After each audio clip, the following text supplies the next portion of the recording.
Selamat siang, perkenalkan nama saya Aulia Ranisa, saya kelas 11 MIPA 4. Di sini saya akan membahas tentang kolonialisme dan imperialisme perlawanan Goa.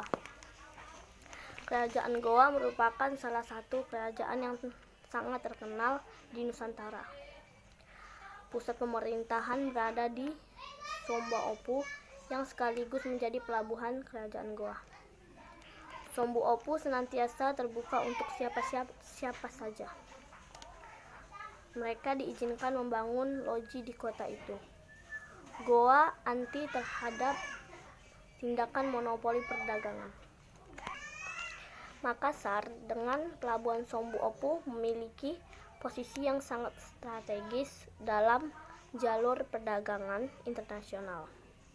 Pelabuhan Sombaopu telah berperan sebagai bandar perdagangan, tempat persinggahan kapal-kapal dagang yang dari timur ke barat maupun sebaliknya.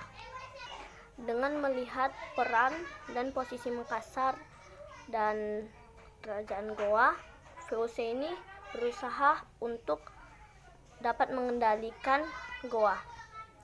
VOC ingin menguasai pelabuhan Sombaopu serta menerapkan monopoli perdagangan.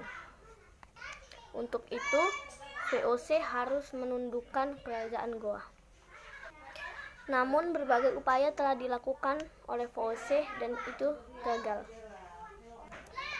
Raja Goa, Sultan Hasanuddin, ingin segera menghentikan tindakan VOC yang anarkis dan provokatif itu.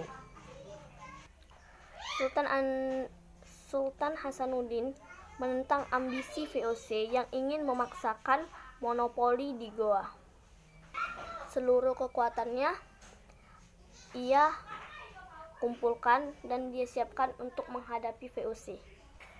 Benteng pertahanan mulai dipersiapkan di sepanjang pantai. Berbagai sekutu Goa mulai dikoordinasikan, semua dipersiapkan untuk melawan kesewenangan VOC. Sementara itu, lain dengan VOC juga mempersiapkan diri mereka untuk menundukkan Goa. Misalnya, VOC ini menjalin hubungan dengan seorang pangeran Bugis dari Bone yang bernama Arupalaka. Dan setelah itu, VOC mendapat dukungan dari pangeran tersebut. Gubernur Jenderal Mainsuiker memutuskan untuk menyerang Goa. Dikirimnyalah pasukan ekspedisi yang berkekuatan 21 kapal dengan mengangkut 600 orang. Pada tanggal 17 Juli 1667, meletuslah Perang Goa. Tentara VOC dipimpin oleh Cornelis Janson Spelman, diperkuat oleh pengikut Arupalaka dan ditambah orang-orang Ambon di bawah pimpinan Jonker van Manipa. VOC menyerang pasukan Goa dari berbagai penjuru. Beberapa serangan VOC dapat ditahan oleh pasukan Hasanuddin. Tetapi dengan pasukan gabungan disertai peralatan yang senjata lengkap, VOC ini berhasil mendesak pasukan Hasanuddin. Benteng pertahanan tentara Goa di Barombang dapat diduduki oleh pasukan Arupalaka. Hal itulah yang menandai bahwa menanglah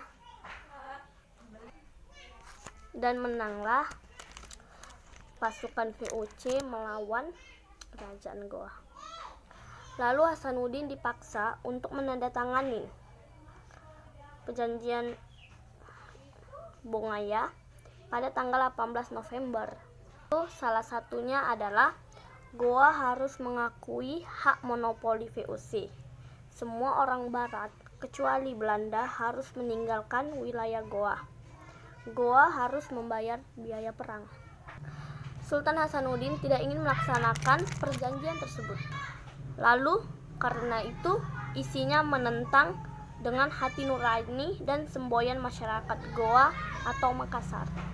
Pada tahun 1668, Sultan Hasanuddin mencoba menggerakkan kekuatan rakyat untuk melawan VOC.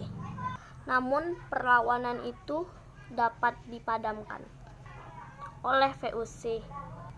Bahkan pertahanan benteng Goa dapat didapatkan oleh VOC. Lalu benteng itu diberi nama oleh Spelman sebagai nama Benteng Rotterdam. Dengan sangat terpaksa pun akhirnya Sultan Hasanuddin mau untuk melaksanakan isi perjanjian tersebut. VOC memang berhasil dalam mengendalikan peranan politik, tetapi VOC tidak mampu untuk mengendalikan dan memaksakan monopoli. Dengan ditandatanganinya perjanjian Bongaya itu justru melahirkan diaspora perdagangan bagi orang-orang Bugis Makassar. Mereka tidak menghiraukan monopoli yang dipaksakan oleh VOC. Dengan prinsip bebas berdagang sebagai menyeludup ke berbagai kota dan pelabuhan untuk perdagangan, termasuk perdagangan rempah-rempah di Maluku, yang artinya VOC gagal dalam mengendalikan perdagangan yang dilakukan oleh orang-orang Bugis dan Makassar. Hitler Sutherland menjelaskan kegagalan VOC mengendalikan perdagangan di perairan Indonesia Timur yang dilakukan oleh orang-orang Bugis dan Makassar. Karena satu, ketidakmungkinan membatasi perdagangan yang didukung dengan motif mencari untung dipandu dengan kondisi geografis yang sulit terpantau sehingga mudah untuk melakukan penyeludupan dagang. Yang kedua, VOC memiliki kelemahan dan pemasaran karena mengejar keuntungan yang tinggi dan tidak mampu membangun jaringan dengan pasar lokal. Dan yang ketiga, keterlibatan VOC dalam pembelian produk-produk lokal sangat kecil, termasuk produk-produk laut.